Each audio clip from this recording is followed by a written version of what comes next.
Kami dari kelompok 4 akan menjelaskan materi mengenai reproduksi seksual dan aseksual dari bakteri.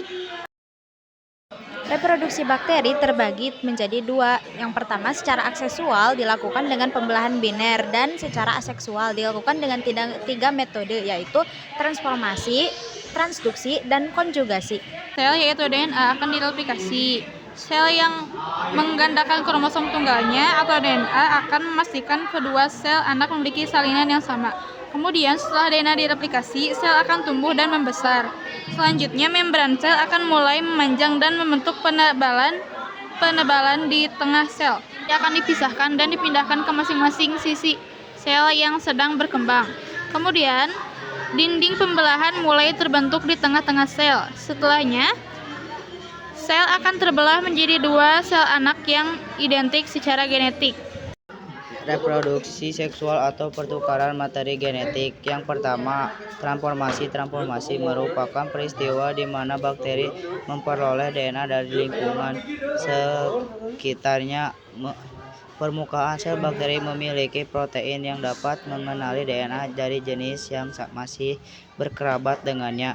Kemudian transportasi tersebut masuk ke dalam kemudian transformasi tersebut masuk ke dalam sel. Proses transformasi ini diawali dengan sel bakteri yang berperan sebagai donor DNA mengalami lisis atau pecah DNA dari sel bakteri tersebut keluar dalam bentuk potongan-potongan atau fragmen DNA.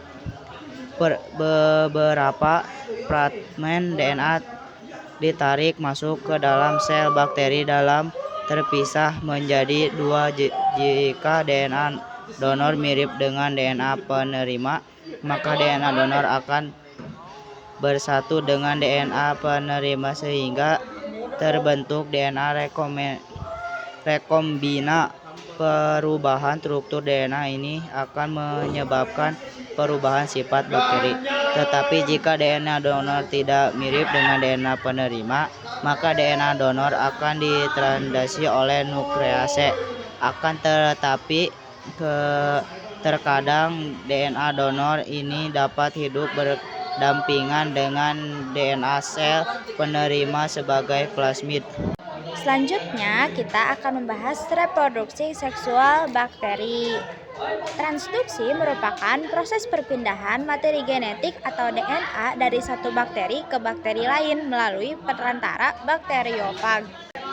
Proses transduksi diawali dengan terjadinya siklus litik, di mana bakteriofag menempel pada permukaan sel bakteri.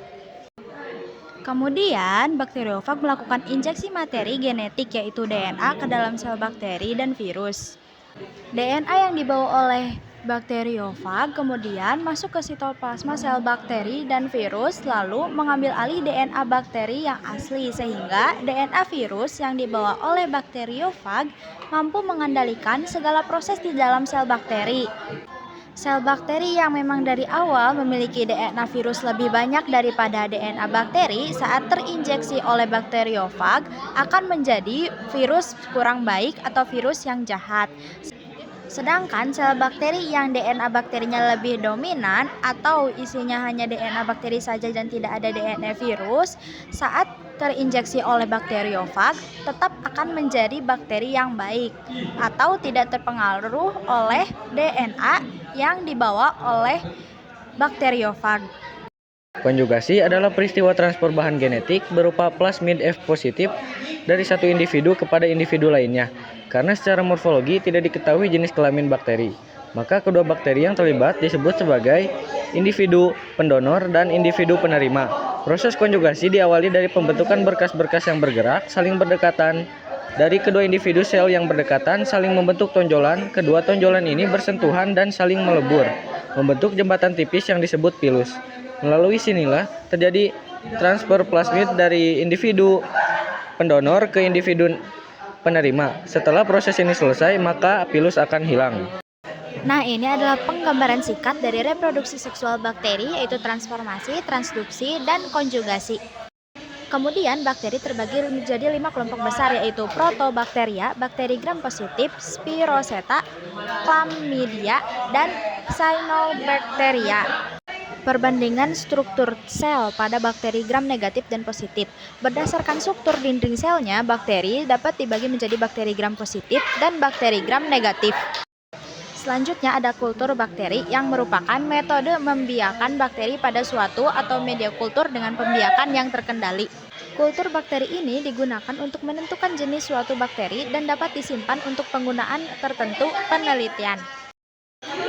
Nah, hanya sekian penjelasan kami mengenai reproduksi bakteri. Semoga bermanfaat. Terima kasih.